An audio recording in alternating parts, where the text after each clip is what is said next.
Tafsir Al-Misbah. Surah Al-Baqarah, ayat 31. Dia mengajar Adam, nama-nama benda seluruhnya, kemudian mengemukakannya kepada para malaikat, lalu berfirman, sebutkanlah kepadaku nama benda-benda itu jika kamu benar. Ayat 32. Mereka menjawab, Maha suci engkau, tidak ada pengetahuan bagi kami selain apa yang telah engkau ajarkan kepada kami. Sesungguhnya engkaulah yang maha mengetahui, lagi, maha bijaksana. Dia, yakni Allah, mengajar Adam nama-nama benda seluruhnya, yakni memberinya potensi pengetahuan tentang nama-nama atau kata-kata yang digunakan menunjuk benda-benda. Atau mengajarkannya mengenal fungsi benda-benda. Ayat ini menginformasikan bahwa manusia dianugerahi Allah potensi untuk mengetahui nama atau fungsi dan karakteristik benda-benda, misalnya fungsi api, fungsi angin, dan sebagainya. Dia juga dianugerahi potensi untuk berbahasa. Sistem pengajaran bahasa kepada manusia yang masih kecil, bukan dimulai dengan mengajarkan kata kerja, tetapi mengajarkan terlebih dahulu nama-nama. Ini papa, ini mama, itu mata, itu pena, dan sebagainya. Itulah sebagian makna yang dipahami oleh para ulama, dari firman-Nya, dia mengajar nama-nama benda seluruhnya. Setelah pengajaran Allah dicerna oleh Adam alaihissalam, sebagaimana dipahami dari kata kemudian, Allah mengemukakannya benda-benda itu kepada para malaikat lalu berfirman, sebutkanlah kepadaku nama benda-benda itu, jika kamu benar dalam dugaan kamu, bahwa kalian lebih wajar menjadi khalifah. Sebenarnya perintah ini bukan bertujuan penugasan menjawab, tetapi bertujuan membuktikan kekeliruan mereka. Mereka para malaikat yang ditanya itu, secara tulus menjawab sambil menyucikan Allah, Maha suci engkau, tidak ada pengetahuan bagi kami, selain dari apa yang telah engkau ajarkan kepada kami, sesungguhnya engkaulah yang maha mengetahui lagi maha bijaksana. Maksud mereka, apa yang engkau tanyakan itu tidak pernah engkau ajarkan kepada kami. Engkau tidak ajarkan itu kepada kami, bukan karena engkau tidak tahu, tetapi karena ada hikmah di balik itu. Demikian jawaban malaikat yang bukan hanya mengaku tidak mengetahui jawaban pertanyaan, tetapi sekaligus mengakui kelemahan mereka dan kesucian Allah Subhanahu wa Ta'ala, dari segala macam kekurangan atau ketidakadilan, sebagaimana dipahami dari penutup ayat ini. Benar, pasti ada hikmah di balik itu. Boleh jadi karena pengetahuan menyangkut apa yang diajarkan kepada Adam tidak dibutuhkan oleh para malaikat karena tidak berkaitan dengan fungsi dan tugas mereka. Berbeda dengan manusia, yang dibebani tugas memakmurkan bumi.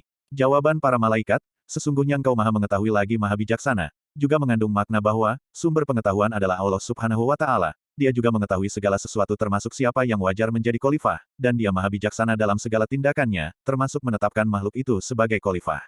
Jawaban mereka ini, juga menunjukkan kepribadian malaikat dan dapat menjadi bukti bahwa pertanyaan mereka pada ayat 31 di atas bukanlah keberatan sebagaimana diduga sementara orang.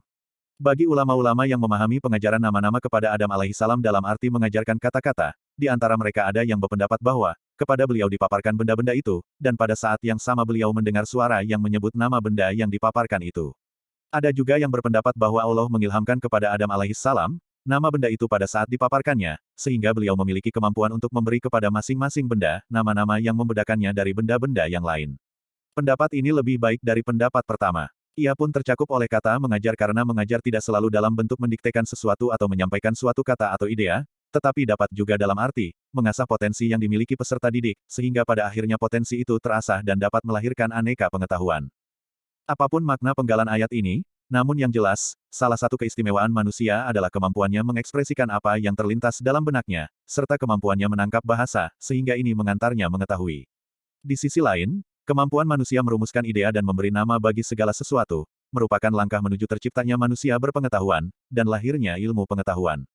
Kata Sumal, berarti kemudian, pada firman-Nya, kemudian dia memaparkannya kepada malaikat, ada yang memahaminya sebagai waktu yang relatif lama antara pengajaran Adam dan pemaparan itu, dan ada juga yang memahaminya bukan dalam arti selang waktu, tetapi sebagai isyarat tentang kedudukan yang lebih tinggi, dalam arti pemaparan serta ketidakmampuan malaikat, dan jelasnya keistimewaan Adam alaihissalam, melalui pengetahuan yang dimilikinya, serta terbuktinya ketetapan kebijaksanaan Allah menyangkut pengangkatan Adam alaihissalam sebagai khalifah. Semua itu, lebih tinggi nilainya daripada sekadar informasi tentang pengajaran Allah kepada Adam, yang dikandung oleh penggalan ayat sebelumnya. Ucapan malaikat, Maha suci engkau, yang mereka kemukakan sebelum menyampaikan ketidaktahuan mereka, menunjukkan betapa mereka tidak bermaksud membantah atau memprotes ketetapan Allah menjadikan manusia sebagai khalifah di bumi, sekaligus sebagai pertanda penyesalan mereka, atas ucapan atau kesan yang ditimbulkan oleh pertanyaan itu. Firman-Nya, Innaka, anta al-alim al-hakim, artinya, sesungguhnya engkaulah yang maha mengetahui lagi maha bijaksana, mengandung dua kata yang menunjuk kepada mitra bicara, yaitu huruf, kaf, pada kata, innaka, dan kata, anta. Kata anta oleh banyak ulama dipahami dalam arti penguat, sekaligus untuk memberi makna penghususan yang tertuju kepada Allah Subhanahu wa Ta'ala, dalam hal pengetahuan dan hikmah, sehingga penggalan ayat ini menyatakan, sesungguhnya hanya engkau, tidak ada selain engkau yang maha mengetahui lagi maha bijaksana. Kata A-alim, terambil dari akar kata, ilm, yang menurut pakar-pakar bahasa berarti, menjangkau sesuatu sesuai dengan keadaannya yang sebenarnya. Bahasa Arab, menggunakan semua kata yang tersusun dari huruf-huruf ain, lam, mim, dalam berbagai bentuknya, untuk menggambarkan sesuatu yang sedemikian jelas, sehingga tidak menimbulkan keraguan. Allah Subhanahu wa Ta'ala dinamai alim, atau alim, karena pengetahuannya yang amat jelas, sehingga terungkap baginya hal-hal yang sekecil-kecilnya apapun. Pengetahuan semua makhluk bersumber dari pengetahuannya, Allah mengetahui apa-apa yang di hadapan mereka dan di belakang mereka, dan mereka tidak mengetahui apa-apa dari ilmu Allah melainkan apa yang dikehendakinya. Quran Surah Al-Baqarah ayat 255. Kata, Al-Hakim, dipahami oleh sementara ulama dalam arti, yang memiliki hikmah, sedang hikmah, antara lain berarti, mengetahui yang paling utama dari segala sesuatu, baik pengetahuan maupun perbuatan. Seorang yang ahli dalam melakukan sesuatu dinamai, Hakim. Hikmah, juga diartikan sebagai sesuatu, yang bila digunakan atau diperhatikan akan menghalangi terjadinya mudorot, atau kesulitan yang lebih besar, dan atau mendatangkan kemaslahatan dan kemudahan yang lebih besar. Makna ini ditarik dari kata, hakamah, yang berarti kendali, karena kendali menghalangi hewan atau kendaraan mengarah ke arah yang tidak diinginkan, atau menjadi liar. Memilih perbuatan yang terbaik dan sesuai adalah perwujudan dari hikmah. Memilih yang terbaik dan sesuai dari dua hal yang buruk pun, dinamai hikmah, dan pelakunya dinamai hakim atau bijaksana. Siapa yang tepat dalam penilaiannya, dan dalam pengaturannya, dialah yang hakim.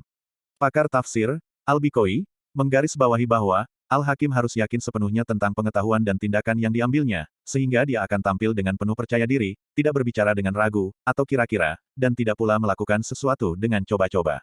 Thohir Ibnu Asyur, memahami kata Al-Hakim, dalam arti siapa yang mengetahui seluk-beluk sesuatu sehingga mampu memeliharanya dari kerusakan dan kepincangan.